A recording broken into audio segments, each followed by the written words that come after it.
Durante transmissão ao vivo pelas redes sociais, o ex-deputado Coronel Tadeu comentou aspectos da aberta perseguição a conservadores, inclusive com o uso aberto de 2 pesos e 2 medidas para determinar prisões e operações contra o ex-presidente Jair Bolsonaro, seu entorno e cidadãos conservadores. Coronel Tadeu expôs o caso da prisão do presidente do Partido Liberal, Valdemar Costa Neto, durante uma operação de busca e apreensão em sua casa. O mandado não previa sua prisão, mas o presidente do maior partido de oposição do país foi preso. O ex-deputado comparou com outros casos em que pessoas ficaram soltas, mesmo sob as mesmas acusações. Coronel Tadeu leu uma notícia sobre um homem que foi solto logo após ser preso com 111 quilos de ouro. Ele questionou por que um cara com 40 gramas fica preso e outro com 111 quilos fica solto. Não consigo entender esses parâmetros que a justiça estabelece. Dá para vocês perceberem como está a nossa justiça? Em outra transmissão, o ex-deputado ironizou o silêncio do ministério que tem o nome de Direitos Humanos no governo Lula, frente às perseguições nas ditaduras de companheiros de Lula. Coronel Tadeu relatou a prisão de uma ativista de direitos humanos na ditadura de Nicolás Maduro e disse: "Esse é o regime comunista, onde um ditador manda prender aqueles que ousam desafiar ou discordar daquilo que ele está fazendo. Manda prender quem ousa desafiar, contrapor, divergir, discordar. Prestem bem atenção, porque é exatamente contra isso que a gente luta aqui no Brasil." Apoiadores do ex-presidente Jair Bolsonaro e pessoas que apenas têm um discurso diferente do imposto pelo cartel midiático vêm sendo perseguidos, em especial pelo judiciário. Além dos inquéritos conduzidos pelo ministro Alexandre de Moraes do Supremo Tribunal Federal, também o ex-corregedor do Tribunal Superior Eleitoral, Luiz Felipe Salomão, criou seu próprio inquérito administrativo e ordenou o confisco da renda de sites e canais conservadores, como a Folha Política. Toda a receita de mais de 31 meses do nosso trabalho está bloqueada por ordem do TSE, com aplauso dos ministros Luiz Roberto Barroso, Alexandre de Moraes e Edson Fachin. Sem a possibilidade de receber a renda de seu trabalho, o jornal corre o risco de fechar. Se você apoia o trabalho da Folha Política e pode ajudar, use o QR Code para doar qualquer quantia para a empresa Raposo Fernandes ou use o código ajude@folhapolitica.org. Caso prefira, há a opção de transferência bancária para a conta da empresa Raposo Fernandes, disponível na descrição deste vídeo e no comentário fixado no topo. Há mais de 10 anos, a Folha Política faz a cobertura da política brasileira, mostrando atos, pronunciamentos e eventos dos 3 poderes, quebrando a espiral do silêncio imposta pelo cartel de mídia que quer o monopólio da informação. Pix ajude@folhapolitica.org. Assista. Então vamos lá, gente. Olha, Valdemar Costa Neto foi solto. A PGR se manifestou em relação à prisão. Ixi, o que aconteceu aqui? Ah, tá. A Procuradoria-Geral da República se manifestou contra a prisão, viu que ele, como é que chama? Tem 74 anos de idade, então, portanto, é uma idade avançada. Ele também não cometeu os crimes com violência ou grave ameaça e, portanto, entende que ele pode ficar tranquilamente solto em casa, cumprindo as medidas cautelares que foram impostas pelo ministro Alexandre de Moraes. E eu recebi hoje uma matéria pelo WhatsApp, vindo pelo WhatsApp. Queria registrar aqui o seguinte: quando a polícia fez a busca e apreensão na casa do Valdemar, provavelmente deve ter sido lá em Brasília, encontrou uma arma que era do filho dele, uma arma legal, calibre permitido, por exemplo, um 38, um 765, uma 380, são calibres permitidos, mas a arma apenas não tinha sido atualizada no sistema, ou no Sinarme ou no Sigma, tanto faz, provavelmente no Sinarme. E é uma discussão muito grande isso, gente, porque a arma não é ilegal, não é um poste, a arma é legal, ela só não está de acordo com as regras previstas, né? E isso é uma coisa muito discutível, se isso realmente é um crime. Eu entendo, opinião minha, é uma coisa que tem projeto a dar com pau lá dentro da Câmara dos Deputados. Você está com uma arma legal, mas ela não está devidamente registrada. Para mim é uma infração administrativa. Eu acho que o cara deveria pagar multa. Multa. E não ser preso por porte ilegal de arma. Porte ilegal de arma, para mim, presume que a arma é ilegal. Você está andando com uma arma, aí ela não tem documento nenhum, ela tem numeração raspada, a arma não tem procedência, ou a arma é de uma outra pessoa. Então essas coisas eu considero crime. Mas há entendimentos que isso pode ser porte legal de arma, posse ilegal de arma ou não. É muito discutível, a gente precisa melhorar muito essa legislação. De qualquer forma, o outro objeto que foi apreendido foram 40 gramas de ouro, ouro bruto, os caras chamam pepita de ouro, tal, mas é o ouro bruto, aquele ouro retirado, né? Calculando aí a grama do ouro, estaria 10 mil reais. E isso também é ilegal, mas ali tratava-se mais de um objeto de relíquia, que ele tinha muitos anos, ele deve ter ganho de alguém, e foi encontrado. Então, tudo isso fez com que ele fosse preso. Agora eu vou ler uma notícia para vocês aqui, bacana.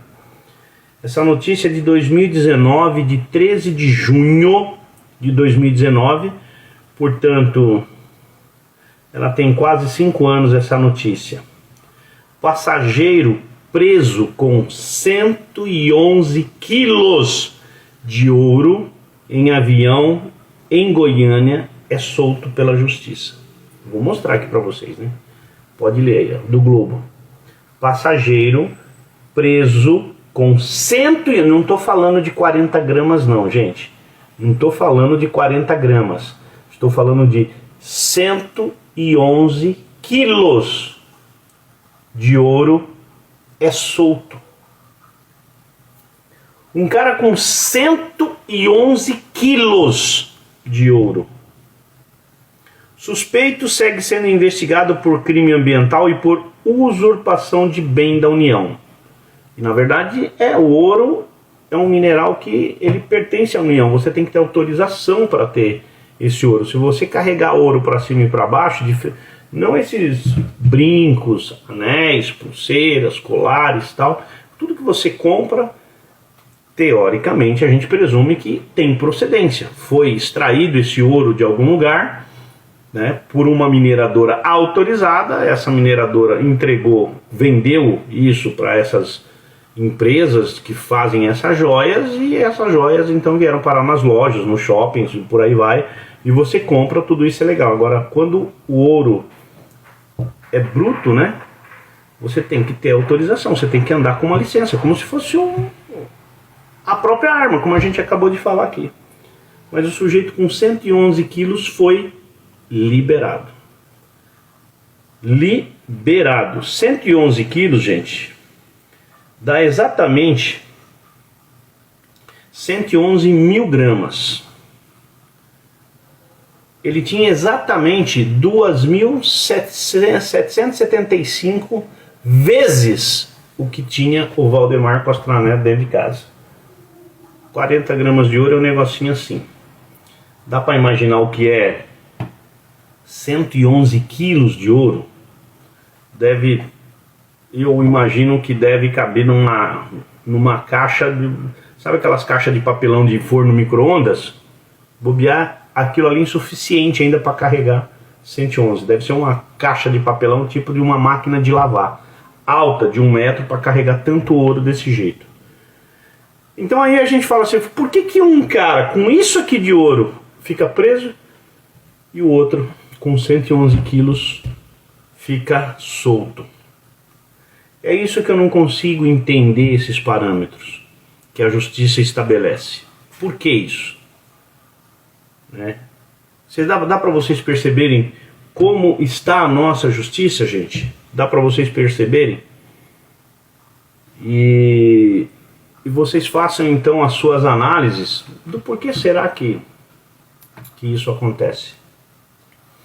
Um sujeito, eu falei, com 40 gramas de ouro e o outro com 111 quilos. Mas vamos lá. A liberdade foi concedida ao Valdemar, né? Ele vai ter que cumprir algumas medidas cautelares e para não voltar para a cadeia. Se ele infringir qualquer uma dessas medidas cautelares, que foi lá imposta pela Operação Tempus Veritatis, que significa dizer, como é que é, em boa hora, alguma coisa assim, né? Ó. E foi a operação desenvolvida pela Polícia Federal, né?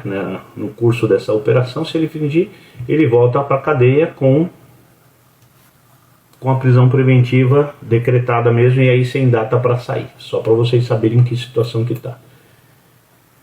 Uma outra notícia aqui, gente, o perfil da Câmara é invadido e o post chama o ministro Alexandre de Moraes de ditador. Um hacker qualquer. Eu achei até que era fake news quando eu vi isso no WhatsApp. Depois me mandaram o link, e quando você clica no link do Twitter, do X agora, né? Você clica e diz que o post foi apagado. Mas alguém hackeou a conta do Twitter da Câmara dos Deputados e foi lá e colocou uma mensagem ofensiva ao ministro Alexandre de Moraes, só para vocês saberem, ok?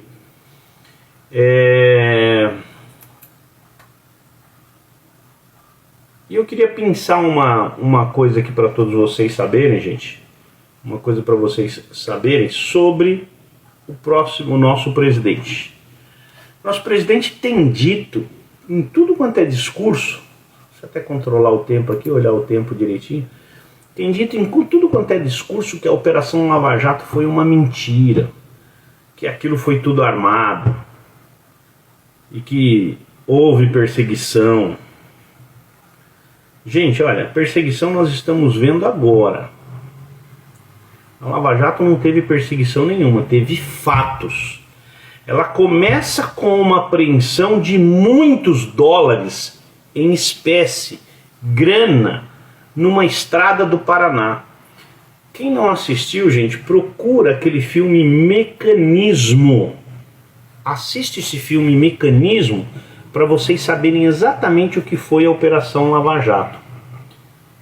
E olha, gente, eu queria acrescentar aqui que a Operação Lava Jato, ela durou aí aproximadamente uns 7 anos, mais ou menos, né? Começou ali em 2013, foi até 2020, 2021. E foram vários acordos de leniência, né? De delação premiada, onde a pessoa confessou que roubou, falou quanto roubou, onde estava o dinheiro, se comprometeu a devolver o dinheiro, devolveu o dinheiro. Então nós temos aqui aproximadamente 25 bilhões de reais, e não de dólares, 25 bilhões de reais que foram devolvidos aos cofres públicos pela Operação Lava Jato. Especificamente da Petrobras, daquele escândalo do Petrolão, para vocês terem uma ideia, a Petrobras ela já recebeu 6 bilhões e 800 milhões de reais. É muito dinheiro. No ano de 2021, só num ano eles conseguiram recuperar 1 bilhão e 200 milhões de reais. Foram 43 acordos de leniência com as empresas, com os diretores da Petrobras, todos eles confessando quem eram os políticos que estavam envolvidos, e por aí vai. E o Lula insiste em dizer que isso tudo foi mentira. Aí vem aquela história, Lula foi inocentado ou descondenado? Claro que foi descondenado. Claro que ele foi descondenado. Só para deixar bem claro, o processo dele foi anulado, tudo o que aconteceu na 13ª Vara de Curitiba foi anulado, e o processo foi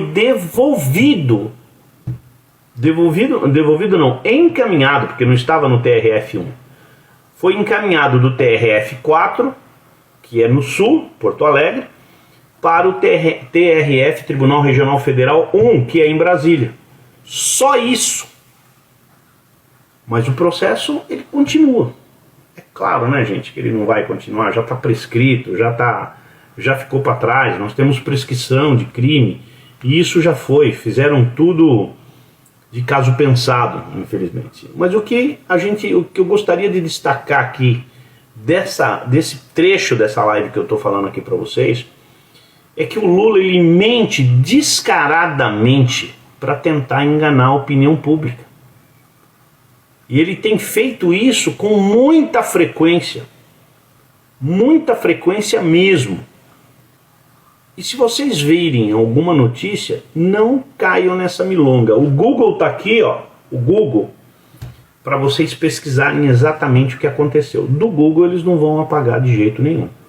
Então a gente precisa ter muita clareza sobre tudo isso, porque aqui inclusive nos comentários aqui, eu tô vendo os comentários aí, tem petista aí falando besteira, né?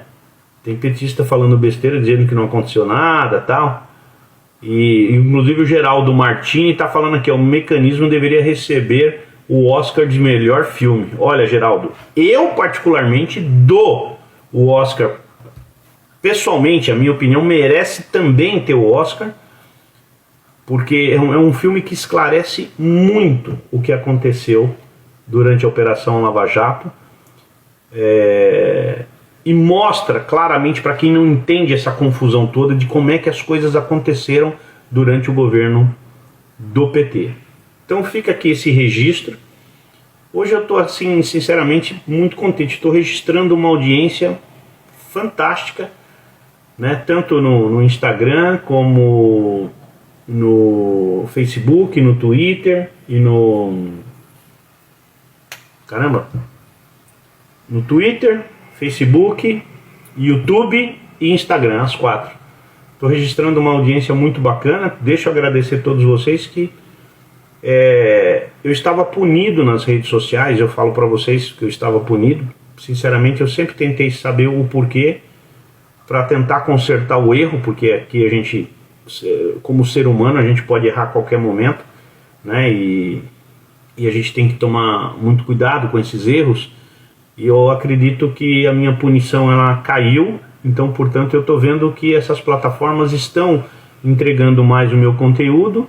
Isso é muito bom, e agradecer também a todos vocês, esses comentários que vocês vão fazendo, que eu estou lendo aqui, ele ajuda demais também a aumentar essa audiência, né? Beleza de audiência mesmo, viu? Marilúcia Miranda, tá? Então, gente, eu falo para vocês porque eu vejo isso lá na Câmara dos Deputados, vejo isso no Senado Federal.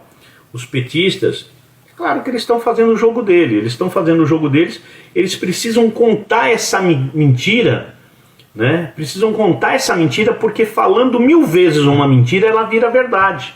Mas a gente não pode esquecer da Operação Federal no sítio de Atibaia.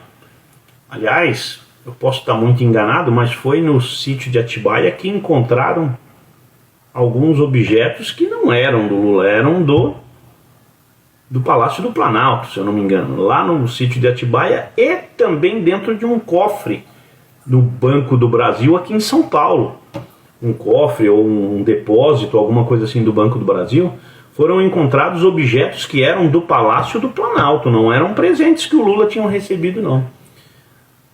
O triplex, a gente viu depoimento do próprio pessoal, acho, de uma empresa, não lembro qual é a empresa agora, se é o OAS, Odebrecht, sei lá, UTC, eu não sei qual que era a empresa, mas depoimentos de pessoas que trabalhavam na empresa, de que o triplex era do Lula, sim, que ele estava lá, e ele vem falar que não tinha absolutamente nada a ver com isso. Aliás, gente, vamos falar que é verdade, né? O salário do Lula, eu acho que deve receber uns 2, 3 salários. E ele nunca teve que meter a mão no dinheiro para gastar absolutamente nada, porque ele sempre foi bancado pelo PT ou estava na presidência da República. Então ele sempre foi bancado pelos cofres públicos. Se ele juntar todo o dinheiro dele, vamos imaginar que ele ganha 30, 40 mil reais. 30, 40 mil. Metade disso ele guardou. São 250 mil por ano. Em 4 anos ele tem 1 milhão. Ele compraria aquele sítio com o dinheiro dele. Não precisaria se envolver numa sujeira dessa, de jeito nenhum. Né? Mesma coisa o apartamento. O apartamento pode ser que seja um pouco mais caro, 2 milhões, 3 milhões, 4 milhões, não sei, mas ele teria condição financeira tranquilamente. Né? Teria condição financeira tranquilamente de comprar. Não, mas o gostoso deve ser a propina, né? O gostoso deve ser receber o dinheiro de fora. Não sei. O que eu vou fazer? Cada louco com a sua mania, né? A Carisma aqui estava até falando, infelizmente ele nunca trabalhou de verdade. Isso nós sabemos, que ele nunca trabalhou de verdade, né? Nunca trabalhou de verdade. Ele sempre foi sindicalista, ele sempre trabalhou ali no mundo sindical. Se eu não me engano, ele foi eleito deputado em 82 e 86, se eu não me engano. Precisa só checar. Mas que ele foi deputado federal, ele foi. Então tinha... né? E aí em 89 ele disputou a eleição. Aí eu sei que em 89, 94, 98 ele disputou a eleição. Durante todos esses anos ele ficou realmente só como presidente do PT, sendo sustentado pelo PT, e assim foi até ganhar a eleição em 2002. Aí de 2003 até 2010 ele ficou como presidente. Depois voltou a ser presidente de honra do PT, né, onde o PT sustenta ele e paga todas as suas contas. Mas ele tem aposentadoria de presidente. Ele tem cartão corporativo, gente. Então se ele quiser comer num restaurante, se ele quiser dormir num hotel, ele pode gastar o que ele quiser. Eu não sei como é que estão os gastos aí, quem é que está gastando, mas todos os ex-presidentes têm um cartão corporativo. Eu acho que o que menos deve gastar hoje deve ser o Sarney, que ainda é vivo, mas ele fica recolhido em casa o tempo todo. Né? Então nós temos ainda Sarney, temos o Collor, temos o Fernando Henrique, temos o Lula, temos a Dilma, né? Temos o Michel Temer e agora temos o Bolsonaro. Nós temos 7 ex-presidentes vivos e que têm o seu cartão corporativo. É lei, se é imoral ou não é outro problema, mas é lei. E se ele quisesse, ele poderia ter gasto o que ele come, as passagens aéreas, tudo no cartão corporativo. Eu não precisaria. Agora, falar que a Lava Jato é algo que não existiu, que era mentira, aí a gente tem que tomar muito, mas muito cuidado. E tem uma matéria aqui do Jornal da Cidade Online, exatamente falando sobre isso. Por isso que me chamou a atenção esse tema, que eu vou mostrar aqui para vocês. Só a chamada da matéria, né? Só a chamada da matéria para vocês verem. Olha aqui, ó. Ainda botaram uma foto aqui, ó. Olha aqui, ó. Lula mente escandalosamente. Deixa eu tirar aqui. Lula mente escandalosamente sobre a Lava Jato e toma a resposta estonteante da justiça americana. A justiça americana veio para cima da Petrobras, inclusive, né? Quando a Petrobras deu aquele prejuízo, e a Petrobras teve que se acertar com a justiça americana, porque lá ninguém dá tombo em americana, não. O americano não vai tomar chapéu de empresa brasileira de jeito nenhum. Eles causaram um prejuízo enorme na Petrobras, fez com que as ações caíssem absurdamente, e eu falo assim, não, esses caras fizeram arte lá, vão pagar aqui. A Petrobras foi punida mesmo na justiça e teve que fechar um acordo de alguns milhões de dólares, se é que não chegou a bilhões, isso eu não tenho na memória, para justamente indenizar os americanos que compraram ações da Petrobras, tá certo? E para encerrar, gente, eu quero falar sobre a hipocrisia do PT. Quero falar sobre a hipocrisia do PT. Pois é, deixa eu contar um fato que aconteceu na Venezuela. Vocês sabem, nós sabemos aqui que o Brasil tem um Ministério dos Direitos Humanos, não é mesmo? Temos um Ministério dos Direitos Humanos, cujo ministro chama-se Silvio de Almeida, ou Silvio Almeida, Silvinho Almeida, alguma coisa assim. Pois bem, o que aconteceu na Venezuela? Veio a notícia hoje, né, às 15h44, ditadura de Maduro prende ativista de direitos humanos. Ou seja, uma pessoa que está lá para velar pelos direitos humanos. Atrocidades que são cometidas contra a população, contra as pessoas e assim por diante. Praticamente ela e provavelmente algum grupo, deve ter alguma organização, que vigiam exatamente o governo Maduro para que ele não cometa um atentado contra os direitos humanos. Pois é, essa senhora chamada Rócio São Miguel, ela sumiu, desapareceu. O Maduro prendeu a mulher, eu vou ler a matéria. Ele prendeu a mulher e a mulher desapareceu, ninguém sabe. Rócio São Miguel, ativista especialista em questões militares na Venezuela, foi presa pelo regime de Nicolás Maduro quando estava prestes a fazer uma viagem para o exterior.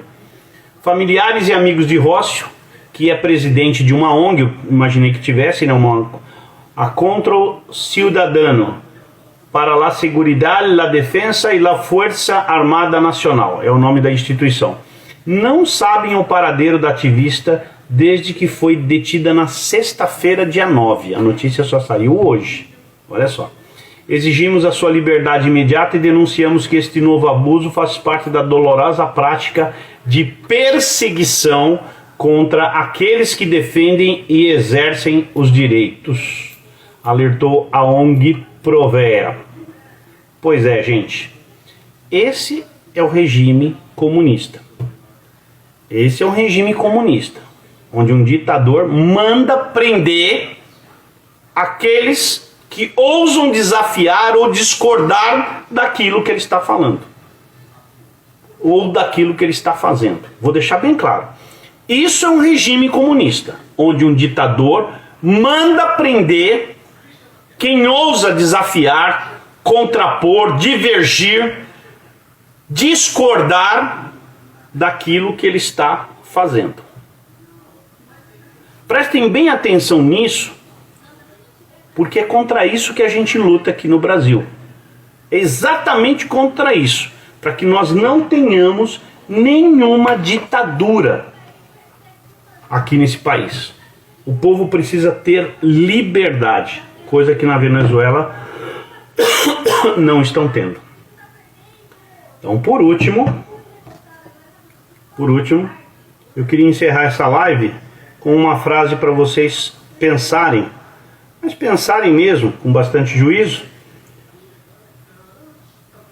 Vou colocar ela aqui na tela para todos vocês lerem, e eu vou ler aqui para vocês a live com toda a calma.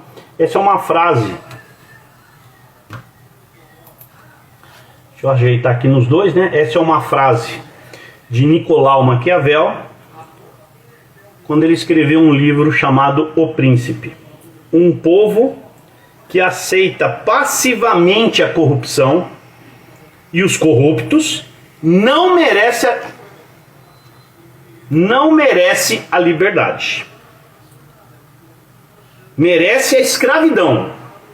Um país cujas leis são lenientes e beneficiam bandidos não tem vocação para a liberdade.